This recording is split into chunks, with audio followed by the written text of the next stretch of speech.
Hello बच्चों, NCERT line by line series में आपका स्वागत है। और आज हम स्टार्ट करेंगे क्लास 11 का पहला chapter the living word. NCERT line by line series में कुछ चैप्टर लगातार हमने 12th के पढ़ लिए हैं। बच्चे काफ़ी सारे मैसेज कर रहे थे कि सर कुछ चैप्टर 11 के भी ले लीजिए, तो मैं सोचा कि 11 क्लास के कुछ चैप्टर पढ़ लेते हैं। और हमने इसी क्लास से जस्ट पहले molecular basis of inheritance class 12 से फिनिश किया था। तो अब हम कुछ चैप्टर 11 के पढ़ेंगे। पहला चैप्टर हमारा द लिविंग वर्ड। एनसीईआरटी जब आप पढ़ना स्टार्ट करेंगे तो शुरुआत में एक बहुत मशहूर शख्सियत का जिक्र किया गया, अर्नस्ट मेयर। इन्हें डार्विन ऑफ 20th सेंचुरी बोला जाता है। ये सवाल नीट एग्जाम में बहुत बार रिपीट हो चुका है। एवोल्यूशनरी बायोलॉजिस्ट हैं बहुत मशहूर 20th सेंचुरी के।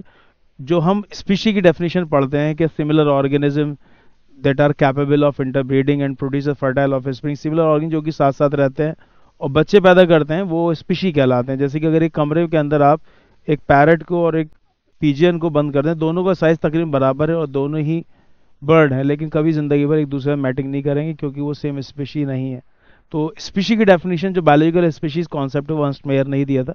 इसके अलावा इनको Alexander Agassiz professor of zoology emeritus का भी खिताब दिया गया। 3 बहुत बड़े बड़े प्राइज बायोलॉजी की फील्ड में इन्होंने अपनी ज़िंदगी में इनको मिले। Crafoord prize, Balzan prize, international prize for biology, और इनको ट्रिपल क्राउन ऑफ बायोलॉजी भी कहा जाता है। तो आज की क्लास स्टार्ट करते हैं अर्नस्ट मेयर से।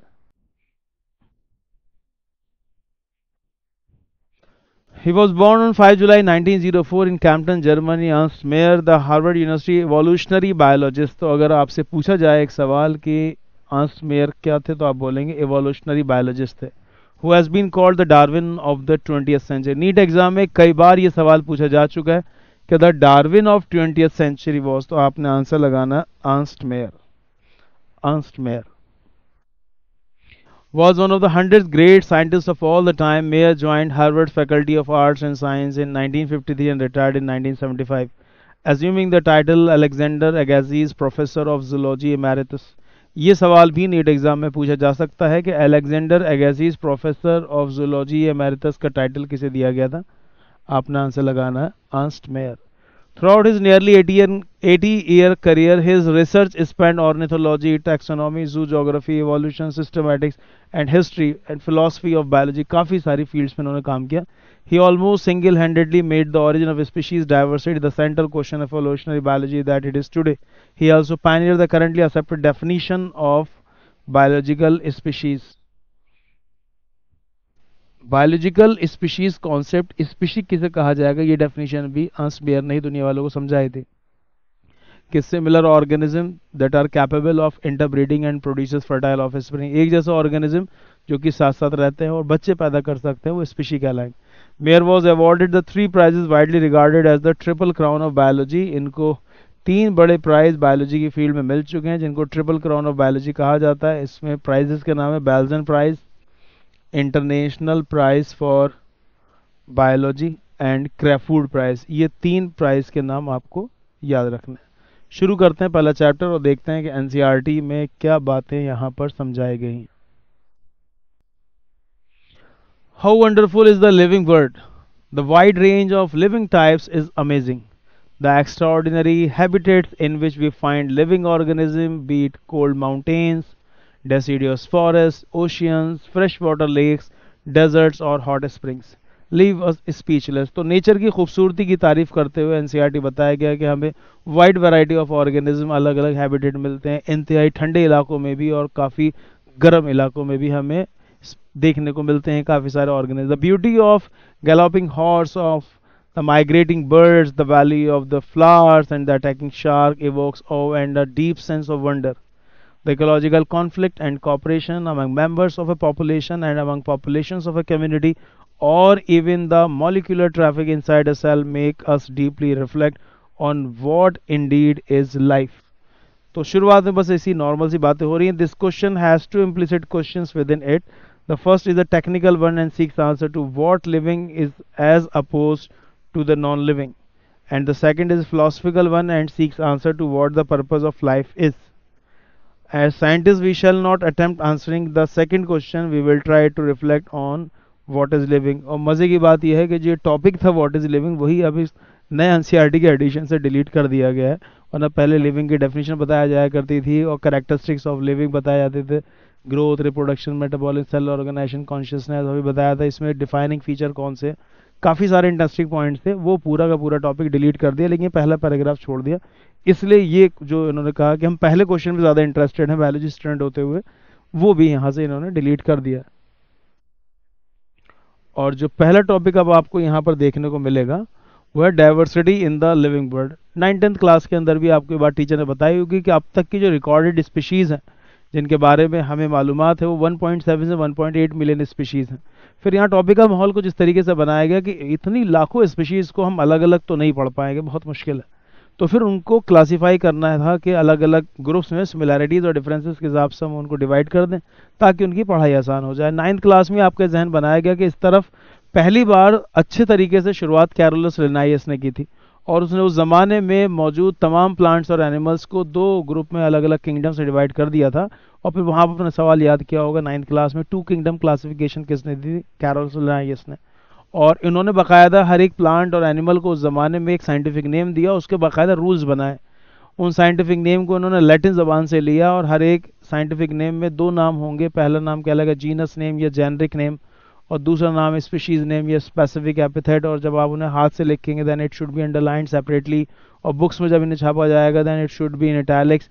जीनस नेम जेनरिक नेम का पहला अल्फ़ाबेट कैपिटल रहेगा और स्पीशीज नेम का पहला अल्फ़ाबेट स्मॉल रहेगा। और स्पेसिफिक एपिथेट यानी स्पीशीज नेम के बाद ऑथर का नाम लिखा जाएगा। जैसे कि मैंगो का साइंटिफिक नेम मैंगीफेरा इंडिका है, तो अक्सर उसके लास्ट में LINN डॉट यानी शॉर्ट में लिनाइस लिखा रहता है एब्रीवेटेड फॉर्म में। यही सब बातें इन्होंने यहाँ बताया कि क्लासिफिकेशन के बारे में बताया। फिर आपने 9th क्लास में ये भी सुना था कि the science of classification is known as taxonomy and the father of taxonomy is Carolus Linnaeus. First great taxonomist पूछा जाए तब भी आंसर कैरोलस लिनाइयस। हालांकि फाउंडर ऑफ टैक्सोनॉमी पूछा जाता तो आंसर एरिस्टोटल लगाना चाहिए, क्योंकि दुनिया में पहली बार जो क्लासिफिकेशन किया था वो एरिस्टोटल ने किया था। हालांकि आज के लिहाज से बहुत अच्छा नहीं था, उन्होंने उस जमाने में प्लांट्स को क्लासीफाई किया हर्ब, श्रब्स और ट्रीज में, और एनिमल्स को क्लासीफाई किया कि ज़मीन पर रहते हैं, पानी में रहते हैं, हवा में रहते हैं। तो सिंपल मॉर्फोलॉजिकल बेसिस पर, मॉर्फोलॉजिकल फीचर्स की बेसिस पर प्लांट्स एनिमल्स को दुनिया में पहली बार एरिस्टोटल ने क्लासीफाई किया था, जो हज़रत ईसा अलैहिस्सलाम से भी काफ़ी पहले का आदमी है। तो उस ज़माने के हिसाब से क्लासिफिकेशन ठीक था, लेकिन फिर प्रॉपर तरीके से लिनाइस ने शुरू किया तो वही थोड़ा सा माहौल बनाया। फिर टैक्सोनॉमी के बारे में बात हुई कि टैक्सोनॉमी के लिए आपको क्या क्या चीज़ें चाहिए, और उसके अंदर हम कैटेगरीज बना लेते हैं, kingdom, phylum, class, order, family, genus, species, कुछ इस टाइप की बातें हैं इस चैप्टर के अंदर। फिर इन्होंने कुछ कुछ एग्जाम्पल लिए प्लांट्स और एनिमल्स में कैटेगरीज के हिसाब से। एक चार्ट बनाया गया जिसमें कि मैन, मैंगो, वीट और हाउस फ्लाई, इन सब के बारे में कुछ कुछ पॉइंट्स याद कराए गए। देखते हैं एनसीईआरटी में क्या बताया गया। If you look around you, you will see a large variety of living organism, be it potted plants, insect, birds, your pets, or other animals and plants. There are also several organisms that you cannot see with your naked eye, but they are all around you. मतलब ये कह रहे हैं कि कुछ इतने इंतहाई छोटे होते हैं कि उनके लिए आपको माइक्रोस्कोप की जरूरत पड़ेगी, आप उन्हें अपनी आंखों से नहीं देख पाएंगे।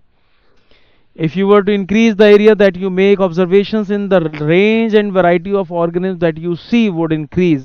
Obviously, if you were to visit a dense forest, you would probably see a much greater number and kinds of living organisms in it. Each different kind of plant, animal or organism that you see represent a species. The number of species that are known and described range between 1.7 से 1.8 million. तो अभी तक इस chapter में जो पहली line आपके याद करने की है, जिससे आपके एग्जाम में कंपटीशन में सवाल पूछा जा सकता है, वो ये कि अब तक की जो रिकॉर्डेड स्पीशीज हैं वो 1.7 से 1.8 million. The number of species that are known and described range between 1.7 से 1.8 मिलियन। ये लाइन आप याद कर लेंगे। This refers to biodiversity, यानी कि the wide variety of living organism present around us is known as biodiversity. और उसकी कितनी तादाद है? 1.7 से 1.8 मिलियन। और the number and types of organism present on earth. We should remember here that as we explore new areas and even old ones, new organisms are continuously being identified. एक general बातचीत चल रही living organ से मुताल्लिक कि आप जैसे जैसे नए नए एरियाज़ में जाएंगे, और अगर पुराने एरियाज़ में जाएंगे तो आपको काफ़ी सारी नई मखलूक देखने को मिलेगी। As stated earlier, there are millions of plants and animals in the world.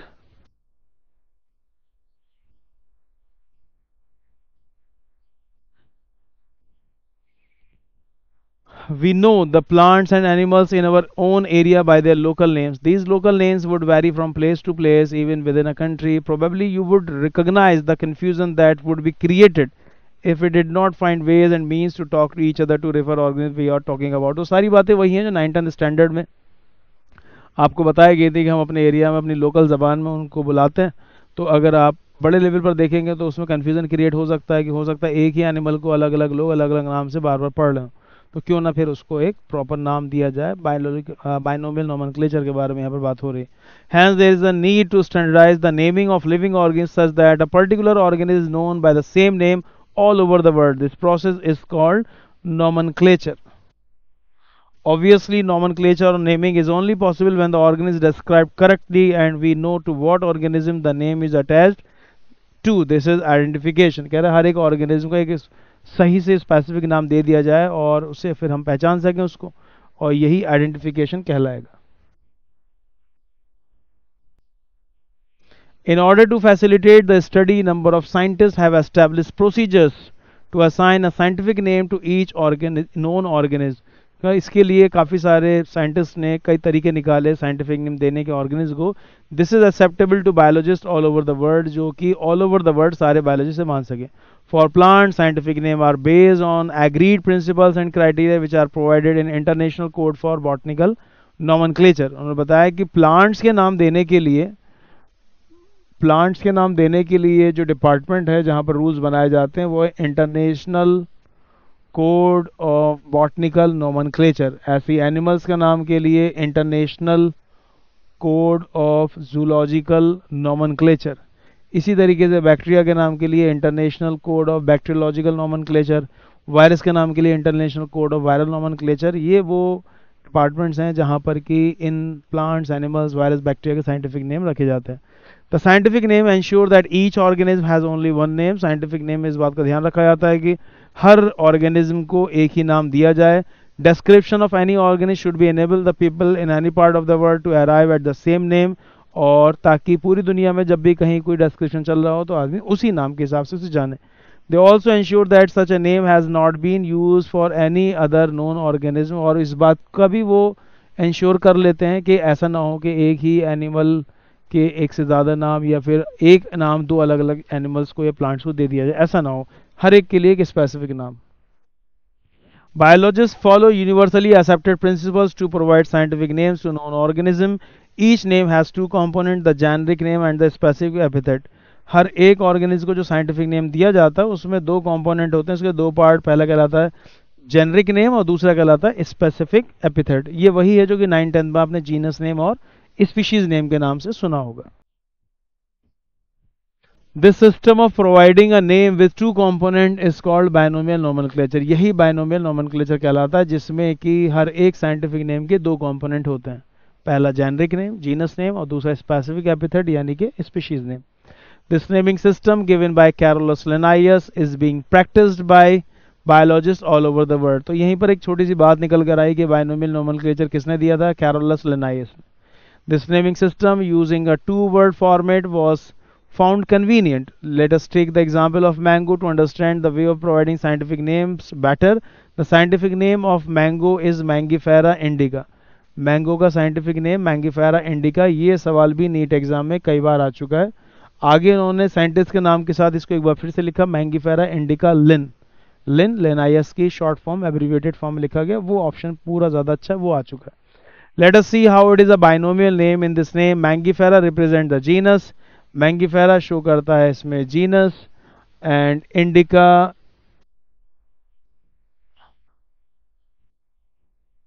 Indica इसमें शो करता है स्पीशीज, और स्पेसिफिक एपिथेट ऐसी मैंगीफेरा जीनस या फिर generic name. Other universal rules of nomenclature are as follows. सारे रूल्स वही हैं जो कि आप 9th क्लास में ऑलरेडी पढ़कर आ चुके हैं. एक बार तब भी दोबारा से इन्हें सुन लेते हैं. Biological names are generally in Latin. ये सवाल नीट एग्जाम में कई बार पूछा जा चुका है कि जितने भी बायोलॉजिकल नेम्स हैं वो सब के सब लैटिन ज़बान से होते हैं. And are written in italics, और इनको इटैलिक्स में लिखा जाता है. मतलब जब बुक्स में छापा जाता है तो इटैलिक्स में छापा जाता है, जैसे कि आप यहाँ देख सकते हैं थोड़ा सा टेढ़ा है. दे आर लैटिनाइज्ड और derived from Latin irrespective of their origin. ये तमाम जो अल्फाज हैं लैटिन ज़बान से ही निकाले गए हैं। The first word in a biological name represent the genus. जो पहला वर्ड होता है बायोलॉजिकल नेम में वो शो करता है genus, while the second component show करता है स्पेसिफिक एपिथेट यानी कि species name. Both the words in a biological name when hand written are separately underline. जब आप उन्हें हाथ से लिखेंगे तो उनको अलग अलग अंडरलाइन किया जाता है। ये बात भी आप याद रखें, हो सकता है सवाल वो बना दे।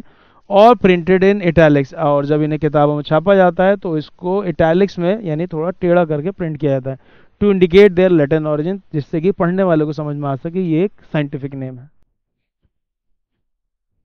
The first word denoting the genus starts with a capital letter. जब आप एक जीनस नेम लिखेंगे तो उसे हमेशा कैपिटल लेटर से लिखा जाएगा, जैसे मैंगीफेरा इंडिका का एम कैपिटल लेटर से लिखा था आपने। वाइल द स्पेसिफिक एपिथेट, और जब हम स्पीशीज नेम लिखते हैं then it starts with a small letter, तो इसे स्मॉल लेटर से लिखा जाता है, जैसे कि मैंगीफेरा इंडिका का एम कैपिटल है और इंडिका का आई स्मॉल है। तो जेनरिक नेम जीनस नेम को कैपिटल लेटर से लिखा जाता है, स्पीशीज नेम को आई आप देख सकते हैं स्मॉल से लिखा हुआ है। Name of the author appears after the specific epithet. ऐसा भी हो सकता है कि ऑथर के नाम के बाद स्पेसिफिक एपिथेट के बाद ऑथर का नाम लिखा हुआ हो। That is at the end of the biological name and is written in abbreviated form, यानी कि शॉर्ट फॉर्म में लिखा होता है। जैसे कि मैंगो का पूरा नाम ऐसे लिखा जाता है मैंगीफेरा इंडिका लिन। लिन से मतलब यहाँ पर लिनाइयस से है, शॉर्ट फॉर्म में लिख देते हैं। It indicates that this species was first described by Linnaeus. हो सकता है ये सवाल ही आपसे पूछ ले कि ऑथर का नाम जो एब्रीविएटेड फॉर्म में लिखा रहता है वो क्या शो करता है। इसका मतलब ये नाम उन्हीं का दिया हुआ है। It indicate that this species was first described bye Linnaeus. Since it is nearly impossible to study all the living organisms, it is necessary to devise some means to make this possible. This process is classification. वही 9-10th वाली बात है। अब ये बहुत ही मुश्किल काम है कि 1.7 से 1.8 मिलियन स्पीशीज को आप अलग अलग पढ़ सकें, इसलिए बेहतर है कि आप उन्हें ग्रुप में डिवाइड कर दें, यही कहलाता है क्लासिफिकेशन, यानी the method of arranging organism into different groups on the basis of similarities and differences. Classification is the process by which anything is grouped into convenient categories based on some easily observable characters. Regular exams के लिए ये एक definition आप याद कर लें. Classification is the process by which anything is grouped into convenient categories based on some easily observable characters. For example, we easily recognize groups such as plants or animals or dogs, cats or insects. The moment we use any of these terms, we associate certain character with the organism in that group. बोले जब भी आप किसी organism के बारे में बात करते हैं तो असल में आप उससे रिलेटेड कुछ कैरेक्टर्स को वहाँ पर जिक्र कर रहे होते हैं. What image do you see when you think of a dog? जब आप एक डॉग को सोचते हैं तो आपके दिमाग में क्या आती है बात?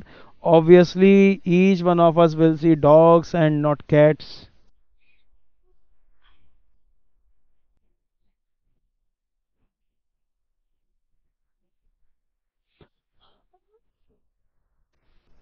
Now, if we were to think of Alsatians, we know what we are talking about. यहाँ पर इन्होंने Alsatians का जिक्र किया है. Similarly, suppose we were to say mammals, you would of course think of animals with external ears and body hairs. Likewise, in plants, we try to talk of wheat. The picture in which of our minds will be of wheat plant, not of rice or any other plant. Hence, all these dogs, cats, mammals, wheat, rice, plants, animal, etc. are convenient categories we use to study organ. The scientific term of these categories is taxa. NEET exam में ये सवाल आ चुका है. Scientific term to category is, आपने answer लगाना है taxa. The scientific term for these categories is taxa. Here you must recognize that taxa can indicate categories at very different levels. Plant also form a taxa. Wheat is also a taxa. Similarly, animals, mammals, dogs are all taxa. But you know that a dog is a mammal and mammals are animals. Therefore, animals, mammals and dog represent taxa at different level. यहाँ से वो एक line true false वाली बना सकता है. आप इस लाइन को थोड़ा ध्यान से पढ़िए. इन्होंने लिखा कि taxa can indicate categories at very different levels. जैसे कि प्लांट्स एक टैक्सा है, वीट भी एक टैक्सा है, एनिमल्स भी टैक्सा है, मैमल भी टैक्सा है और डॉग भी टैक्सा है. ये सब के सब टैक्सा है. But you know the dog is a mammal and mammals are animal. Therefore animals, mammals and dogs represent taxa at different level. फिर ये बात को उधर ले जाएंगे कैटेगरीज की तरफ, kingdom, phylum, class, order, family, genus, species. Hence, based on characteristics, all living organisms can be classified into different taxa. This process of classification is taxonomy. तो इसने एनसीईआरटी की लाइन से अगर सवाल बनाया कि process of classification is taxonomy, या फिर पुराना सवाल भी रिपीट हो सकता है कि the science of classification is known as taxonomy. External and internal structure along with the structure of a cell, development process and ecological information of organism are essential and form the basis of modern taxonomic studies। यह एक बहुत शानदार line NCERT में cover की, वो सवाल आपसे पूछ सकता है कि मॉडर्न टैक्सोनॉमिक स्टडीज में जो अब क्लासिफिकेशन होता है उसमें क्या क्या चीज़ें देखी जाती हैं। एक्सटर्नल फीचर्स भी देखे जाते हैं, इंटरनल फीचर्स भी देखे जाते हैं, सेल स्ट्रक्चर भी देखा जाता है, डेवलपमेंट प्रोसेस यानी इसकी एम्ब्रियोलॉजी भी देखी जाती है, और इवन अब उसकी इकोलॉजिकल इन्फॉर्मेशन कि अगर जैसे वो प्लांट है तो ट्रॉपिकल रेन फॉरेस्ट का है, डेसिडस फॉरेस्ट का है। बहुत शानदार लाइन है। इसी तरह आप थोड़ा दोबारा से देखें कि उन्होंने पूछा है कि बेसिस क्या है मॉडर्न टैक्सोनॉमिक स्टडीज की। ये सवाल वो पूछ सकता है आपसे कि the basis of modern taxonomic studies are, तो आपने आंसर देखना है वहां पर कि इसमें देखा जाएगा उसके एक्सटर्नल और इंटरनल स्ट्रक्चर यानी कि उसकी मॉर्फोलॉजी, उसकी anatomy.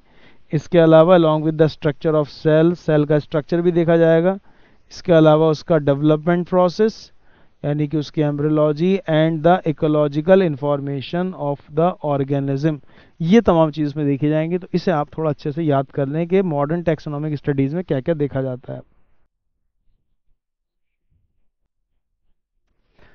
Hence, characterization, identification, classification and nomenclature are processes that are basic to taxonomy। एक और बहुत शानदार सवाल जो एनसीईआरटी की लाइन से नीट एग्जाम पूछा जा सकता है कि the processes that are basic to taxonomy are, the processes that are basic to taxonomy are, आपने आंसर याद करना है। the processes that are basic to taxonomy are, उन्होंने नाम 4 दिए हैं यहाँ पर, आइडेंटिफिकेशन, कैरेक्टराइजेशन, क्लासिफिकेशन और nomenclature.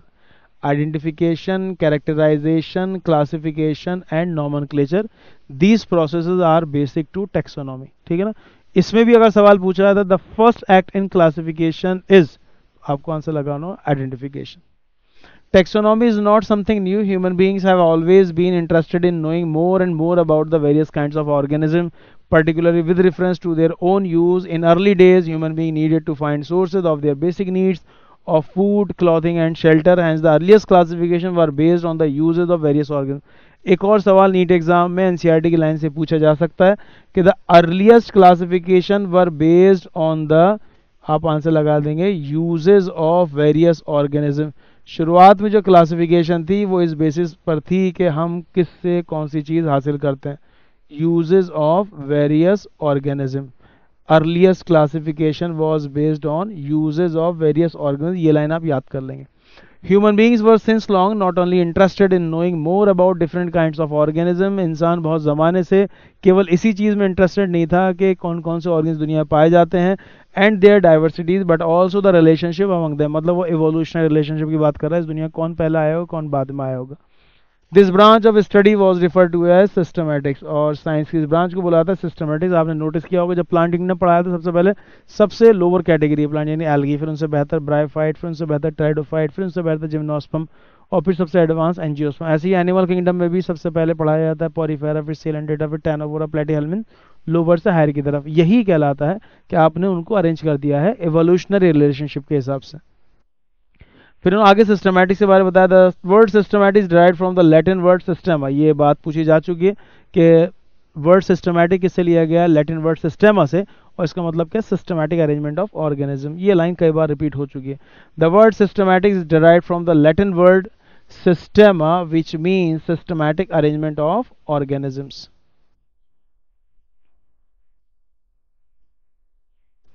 लिनाइयस use systema nature as the title of his publication. तो लिनाइयस ने 2 किताबें लिखी थी, एक स्पीशीज प्लांटेरम थी प्लांट के ऊपर जिसमें कि उसने 5900 प्लांट्स का जिक्र किया था, और ये किताब उसने लिखी थी सिस्टेमा नेचर एनिमल्स के ऊपर जिसमें इसने 4326 एनिमल स्पीशीज का जिक्र किया था। तो इस किताब का नाम जैसे एनसीईआरटी में दे रखा है, तो आप याद रखें इसे कि सिस्टमा नेचर किताब किसने लिखी हुई थी, आप आंसर लगा देंगे लिनायस। The scope of systematic was later and last include identification, nomenclature and classification. NCERT की लाइन से सवाल पूछा जा सकता है कि सिस्टमैटिक्स में किस किस चीज़ को इंक्लूड किया गया है, तो आइडेंटिफिकेशन, नॉमेनक्लेचर एंड क्लासिफिकेशन। एक लाइन आप और एनसीईआरटी से याद कर लें।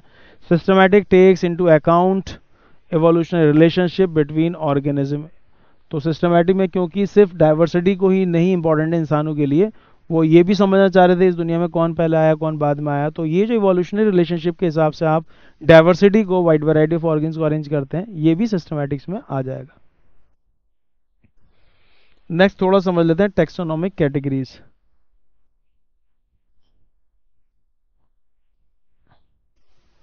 जैसे कि आपको इधर 9th क्लास में पढ़ाया गया था कि किंगडम, फाइलम, फाइलम तो एनिमल्स में इस्तेमाल होता है, प्लांट फिर डिवीजन, फिर class, order, family, genus, species, ये सब टेक्सोनोमिक कैटेगरीज हैं और इससे आप क्लासिफिकेशन को समझते हैं। तो इसका मतलब ये हुआ कि जितने भी नाम आप बोलते हैं ये सब taxonomic categories are the unit of classification. तो सवाल आपसे पूछा जाता है कि यूनिट ऑफ क्लासिफिकेशन इज, आप बोलेंगे कैटेगरी, और इसको रैंक भी बोला जाता है। इसमें कोई स्पेसिफिक नाम बोलें, जैसे कि एक ऑर्डर है प्राइमेटा जिसमें हम लोग बिलोंग करते हैं, तो प्राइमेटा अगर आप बोलेंगे तो ये टैक्सन कहलाएगा, और जनरल नाम आप बोलेंगे ऑर्डर तो ये कैटेगरी है ना, समझ रहे मेरी बात। तो जब जनरल नाम बोला जाता है तो वो कैटेगरी हो जाता है, ये रैंक। उसमें कोई स्पेसिफिक नाम बोलते हैं, फैमिली सोलनेसी होती है, तो फैमिली आप बोलेंगे ये कैटेगरी है, और सोलनेसी आप बोल देंगे तो ये टैक्सन हो जाएगा। जब हम एक डिक्रीजिंग ऑर्डर में अरेंज कर देते हैं इन कैटेगरीज को, ये कहलाता है टेक्सोनोमिक हायरार्की। डिक्रीजिंग ऑर्डर में सबसे बड़ा kingdom, phylum, class, order, family, genus, जब डिक्रीजिंग ऑर्डर में अरेंज कर दिया जाता है तो ये टेक्सोनोमिक हायरार्की कहलाता है। ये सवाल भी आ चुका है। अब इसमें एक बात ये, जैसे कि किंगडम में आप देखें, एनिमल किंगडम में तो अर्थ फॉर्म भी है, एनिमल किंगडम में लॉयन भी है, लेकिन अर्थ फॉर्म लॉयन में कितना फर्क है। इसका मतलब ये है कि कॉमन कैरेक्टरिस्टिक कम होती चली जाती हैं अगर आप लोअर कैटेगरी से हायर की तरफ जाएंगे। ये बात एनसीईआरटी में इसमें समझाई गई। और जब आप हायर से लोअर की तरफ आएंगे, जैसे कि Panthera leo, Panthera tigris, Panthera pardus, lion, tiger और लेपर्ड, इन सब के नाम में पैंथेरा यानी जीनस नेम सेम है, और इनके आप देखें काफ़ी सारी सिमिलरिटीज इनके अंदर मिल रही हैं। तो यानी जैसे जैसे आप लोवेस्ट कैटेगरी तरफ आएंगे वैसे वैसे सिमिलरिटीज बढ़ती चली जाएंगी, जैसे जैसे आप हायर कैटेगरी तरफ जाएंगे सिमिलरिटीज कम होती चली जाएंगी। इस लाइन को भी यहाँ समझाया गया, प्रीवियस ईयर में इस पर भी सवाल पूछेंगे। 4 नाम दे देगा कैटेगरीज में, पूछेगा सबसे ज़्यादा कॉमन कैरेक्टरिस्टिक किस में पाई जाएंगी, सबसे छोटा आंसर जो भी कैटेगरी में दे रखा हो 4 में से, और सबसे कम सिमिलरिटीज किस में पाई जाएंगी, तो आप आंसर लगा दें सबसे बड़ी कैटेगरी। समझ रहे मेरी बात। अभी हम पढ़ेंगे तो बात और अच्छे समझ में आ जाएगी, ठीक है। Taxonomic categories. Classification is not a single step process but involve hierarchy of step in which each step represent a rank or category. Since the category is a part of overall taxonomic arrangement, it is called the taxonomic category, and all categories together constitute the taxonomic hierarchy. Each category referred to as the unit of classification. कई बार ये सवाल पूछा गया है कि category unit of classification is, आपने answer लगा देना ना कैटेगरी, या फिर रैंक भी दे रखा होगा, ये हो सकता है टैक्सन दे रहा हो। In fact represent a rank and is commonly termed as taxon. Taxon का प्लूरल है टैक्सा। ये सवाल भी नीट एग्जाम में आ चुका है कि टैक्सन और टैक्सा में क्या फर्क है। Taxon is singular and taxa is plural. Taxonomic categories and hierarchy can be illustrated by an example. Insect represent a group of organisms sharing common features like the 3 pair of jointed legs. It means insects are recognizable concrete objects which can be classified and thus were given a rank or category. Can you name other such groups of organisms? Remember, groups represent category. Category further denotes rank. Each rank or taxon in fact represent a unit of classification. इस line से भी सवाल आ चुका है। Each rank or taxon represent a unit of classification. These taxonomic categories or groups are distinct biological entities and not merely morphological aggregates. Taxonomical studies of all known organisms have led to the development of common categories such as kingdom, phylum or division. Plants के लिए class, order, family, genus, species. All organisms including those in the plant and animal kingdom have species as the lowest category. Now the question may ask is how to place an organism in various categories. यहाँ से आपके board exam में सवाल बन सकता है कि how to place an organism in various categories. The basic requirement is the knowledge of characters of an individual और group of organism. Basic requirement उसके लिए क्या है, the knowledge of characters of an individual और group of organism. तो ये आपके board exam में पूछा जा सकता है कि how to place an organ in various categories, तो आप answer the basic requirement is the knowledge of characters of an individual or group of organisms. This help is in identifying similarities and dissimilarities among the individuals of same kind of organism as well as of other kinds of organism. I hope कि आपको chapter समझ में आया होगा। पूरे chapter के अंदर जो थीम है मेन वो वही जो 9th-10th क्लास में आपको पढ़ाया जाता है वही है। चैप्टर्स के अंदर जनरल बातचीत ज़्यादा है और जो काम के पॉइंट्स हैं वो थोड़े से हैं, उन सबको मैंने हाईलाइट किया है। उम्मीद है कि आप उन हाईलाइटेड पॉइंट्स को दिमाग में रखेंगे और अपने एग्जाम और कॉम्पिटिशन के लिए उनको याद कर लेंगे। अगली बात हम नेक्स्ट वीडियो में करेंगे। तब तक के लिए बेस्ट ऑफ लक।